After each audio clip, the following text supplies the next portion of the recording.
যদি এই জিনিসটা হয়ে থাকে অবশ্যই তোমরা ভুল কাজ করবে না, সঙ্গে সঙ্গে করবে এই কাজটা। সেটা হচ্ছে যে গলায় যদি মাছের কাঁটা বেঁধে যায়,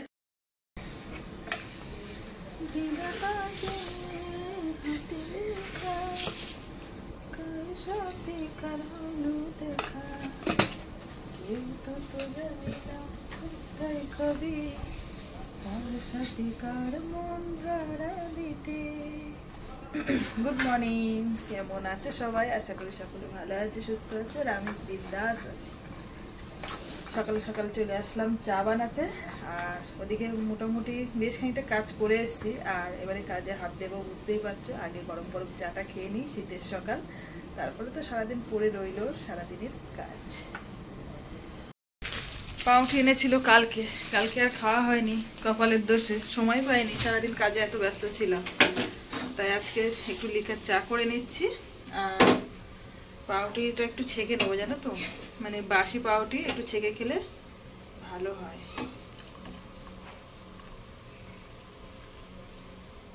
বেশি করেই চাটা বানালাম, পুরো 1 কাপ। এই দেখো,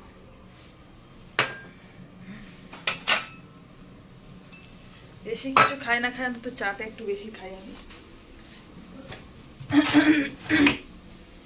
আর একজন চলো দেখাই কি করছে, মহারানী এখনো ঘুম থেকে ওঠেনি। এই দেখো, স্কুল ছুটি মানে একদম বিন্দাস ঘুমোচ্ছে। এই দেখো, মানে হাতে লাঠি নাই, খুন্তি নাই, ডলম নিলে তখন পটাপট উঠে পড়বে। ওটাই ও চাইছে, ভালো মুখে ডাকছে, ওঠার চেষ্টা করছে না। আমরা সুন্দরবন বেড়াতে গিয়েছিলাম, ওখানে চা দিয়েছিল, মানে লেবু আর নুন চা। তা সে মিষ্টি তাতে দেয়নি, মনে হচ্ছে নুন মিশিয়ে চা বানিয়েছে। একদম ভাল লাগছিল না খেতে। বাড়ির জিনিসের একটা স্বাদই আলাদা। এমনি অন্যান্য রান্না কিন্তু দারুণ করেছে, চাটা যেন মনে হচ্ছে কেমন কেমন যেন।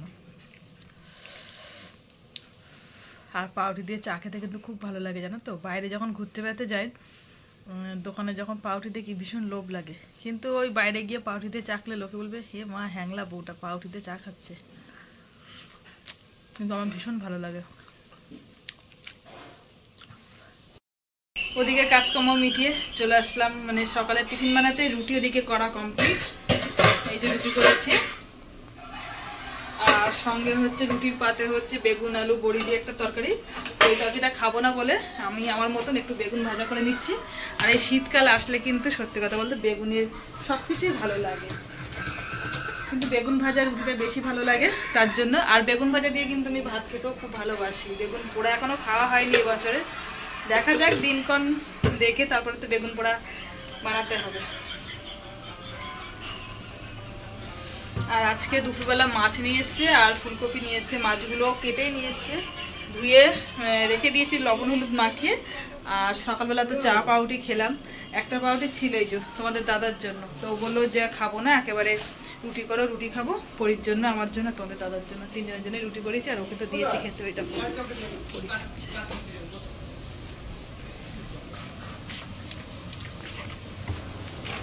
অনেকক্ষণ করা হয়েছে না, ঠান্ডা হয়ে গেছে।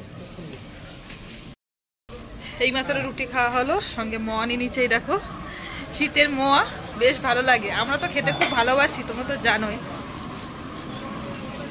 আপনার মনে লাল জন্য এটা না, কখন যাবি? ওদিকে মাংস হচ্ছে এই যে দোকানের জন্য। আর এখানেই রান্না করবো। এই দেখো মাছ নিয়ে এসছে, তোমাদের সঙ্গে বললাম কাটা মাছ নিয়ে এসছে। ওদিকে গ্যাগা করে আওয়াজ হচ্ছে, গ্যাসের দিকে চলে আসি।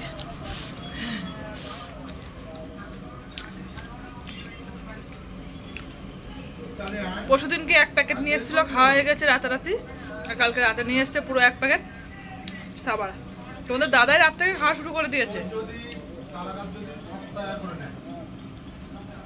সত্যি কথা, আমরা মনে হয় খাওয়া কমাতে পারবো না, এত খেতে ভালোবাসি কি বলবো তোমাদের সঙ্গে। যখন খায় তা খায়, আর না খায় তা না খায়। যখন সময় হয়, দাদা গেটটা দিয়ে দিয়ে আওয়াজ আসছে। সকালবেলা সত্যি কথা বলতে সময়ের জন্য টিফিন করা হয় না, যেদিনকে টিফিন করা হয় জম্পেস হয়। শীতের সবজি মানে ফুলকপি। আর ফুলকপি দেখো তোমাদের দাদা কতটা বাজার করে নিয়ে এসছে। এদিকে ফুলকপি আর এদিকে বেগুন। বেগুন খেতে ভালোবাসি বলে অনেকটাই বেগুন নিয়ে এসছে, সঙ্গে মূলো নিয়ে এসছে আর কাঁচা টমেটম, পাকা টমেটম। পাকা টমেটম তো সমস্ত তরকারিতে শীতকালে ভালো লাগে, আর কাঁচা টমেটম কিন্তু বিশেষ করে ভাতে দিলে আলু সিদ্ধ দিয়ে মাখলে খুব ভালো লাগে। তো চলো রান্না বান্না শুরু করে দিই। ওদিকে বসিয়ে দিয়েছি কড়া। ওই দেখো আমার রান্নাঘরের অবস্থা দেখো, এখানে ব্যবসা রান্না হয়, সঙ্গে সঙ্গে কিন্তু আমার রান্না বসিয়ে দিয়েছি। এই দেখো আমার রান্না কমপ্লিট, পুরো ফুলকপি আলু দিয়ে একদম পুরো লাল লাল ঝোল। আর এদিকে ডিম বসিয়ে দিয়েছি, এখন দোকানের জন্য ডিম সিদ্ধ হবে। বাসন কোসনগুলো মাজা কমপ্লিট হয়ে গেলে আবার এদিকে কিন্তু চপের গুচি বানানো, এগুলো কাজ চলবে। হ্যাঁ ওইটাই দে। বর্ষার মধ্যে, বর্ষা বলছি কেন, মেঘলার মধ্যে মাথা গেছে খেয়ে, মেঘলার মধ্যে মাথা ঘষেছি দেখো, চুল শুকায়নি, এইমাত্র এবার দোকানে বেরোতে হবে। এদিকে ভাত তরকারি নিয়ে বসে পড়েছি। এই যে পরির জন্য লেজা মাছ, আমার আর তোমাদের দাদার জন্য দাগা মাছ, আর এদিকে হচ্ছে চিকেন। এটা হচ্ছে মেজোজা দিয়ে গেছে পরির জন্য। আমাদের বাড়ি ভালো মন্দ হলে সবাইকে দিয়ে খাওয়া হয়, বিশেষ করে মাংস। অনেকদিন পর মাংস খাওয়া হচ্ছে। অনেকদিন বলতে বাড়িতে না রান্না করা হয় না, কেননা পরির ওই যে বললাম না সমস্যার জন্য মাংস খাওয়া হয় না, কিন্তু দেখো কেউ না কেউ দিতেই থাকে আর টুকিটাকি খেতেই থাকে। তো যাই হোক, নিজের হাতে রান্না করলে তার একটা তৃপ্তিই আলাদা। মানে ঘুরতে গেছিলাম, ওখানে কিন্তু মাংস খেয়েছি, কিন্তু ওই মাংস আর নিজের হাতের মাংস কিন্তু সত্যি আলাদা থাকে, তাই না? যাই হোক, খুব খিদে পেয়ে গেছে, খাওয়া দাওয়া করে কিন্তু দোকানে বেরোবো, বুঝতেই পারছো প্রচণ্ড দেরি হয়ে গেছে। আসো আসো শিগগির আসো। সাত সাগর আর 13 নদী পার হয়ে যদি আসতে তুমি। যাই হোক বন্ধুরা, এইমাত্র দোকান থেকে বাড়ি আসলাম, সারাদিন কাজের মধ্যে থাকি। পরি আমার গান শুনে হাসছে। এই সময়টা সত্যি খুব ভালো লাগে, মনটা ফ্রি লাগে। সারাদিন কাজ নিয়ে ব্যস্ত থাকি, আর এখন হচ্ছে খাওয়া। ওই দেখো পরির কীর্তিটা, কর আর একবার, করবে না। যাই হোক, সারাদিন কাজকর্ম নিয়ে থাকি তো ভালো লাগে না, রাতে একদম পুরো ফ্রেশ লাগে। প্রত্যেকের কিন্তু সারাদিনের মধ্যে কোনো না কোনো সময় একটা সময় খুব ভালো লাগে। যাই হোক, আমার খুব ভালো লাগে সকাল থেকে রাত পর্যন্ত যে সময়টা, সেটা হচ্ছে রাতে। খাওয়া দাওয়া করে আরামসে সারাদিন কাজকর্ম নিয়ে প্রচুর ব্যস্ত থাকি, ভালো লাগে না। মানে কারোর সকাল টাইমটা ভালো লাগে, কারোর দুপুর টাইমটা ভালো লাগে, কারোর বিকাল টাইমটা, কারোর সন্ধ্যের টাইমটা, কারোর রাতের টাইমটা, কোনো না কোনো সময় ভালো লাগে।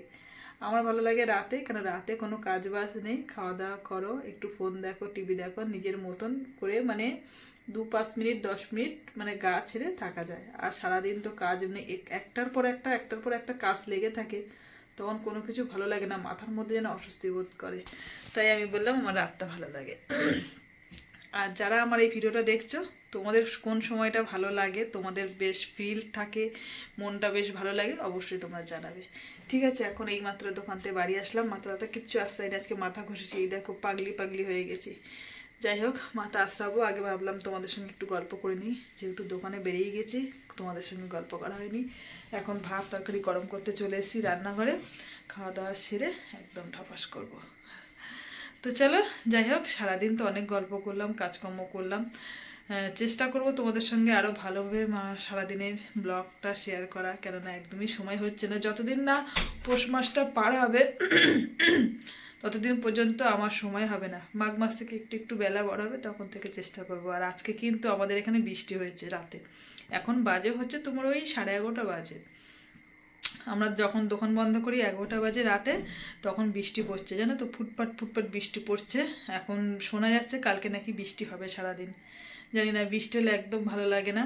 শীত তবুও ঝেপে ঝুপে কাজবাজ করা যায়, বর্ষা হলে কিন্তু কাজবাজ করা যায় না, একদম অস্বস্তিকর লাগে। কিন্তু কিছু করার নেই, সবই ওপরওয়ালার হাত, আমারও হাত না, তোমাদেরও হাত না, এটা সবাই জানে কম বেশি। যাই হোক, তোমাদের দাদা এমন একটা হাসির কথা বলেছে, দোকানে এত হাসা হেসেছি, আমার গলা যেন বসে গেছে। তা যাই হোক, আজকে দুপুরবেলা একটা বিপদ ঘটে গেছে, জানো তো।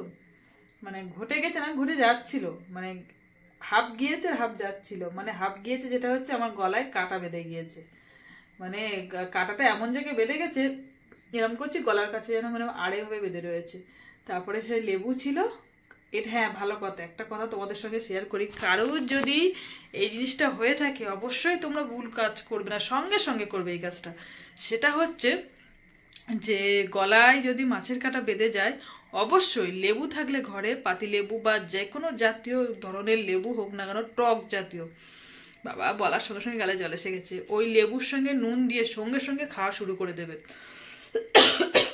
তাহলে কিন্তু গলার থেকে মাছের কাঁটা বেরিয়ে যাবে, কোনো ওষুধপালা কিচ্ছু লাগবে না।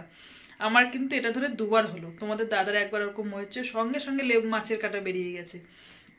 এটা কিন্তু একটা খুব ভালো জিনিস, কিন্তু তোমাদের প্রত্যেকেরই মাছ খেতে গেলে বাচ্চাদেরও কিন্তু গলায় কাঁটা বেঁধে যায়, সঙ্গে সঙ্গে ওই পাউরুটির দলা করে বা ভাত ডলা করে সে গালের মধ্যে দিয়ে ওইসব কিচ্ছু হবে না। লেবু একবার খেয়ে দেখবে, সঙ্গে সঙ্গে কাজ মিটে যাবে। ঠিক আছে, যাই হোক, তোমাদের সঙ্গে গল্প করলাম, ভিডিওটা অনেক বড় হয়ে যাচ্ছে বুঝতে পারছি, তোমাদের ভালো লাগবে না। কালকের থেকে আবার ব্লগ শুরু করব। সবাই ভালো থেকো, সুস্থ থাকো। আজকের মতন সকলে গুড নাইট, টাটা।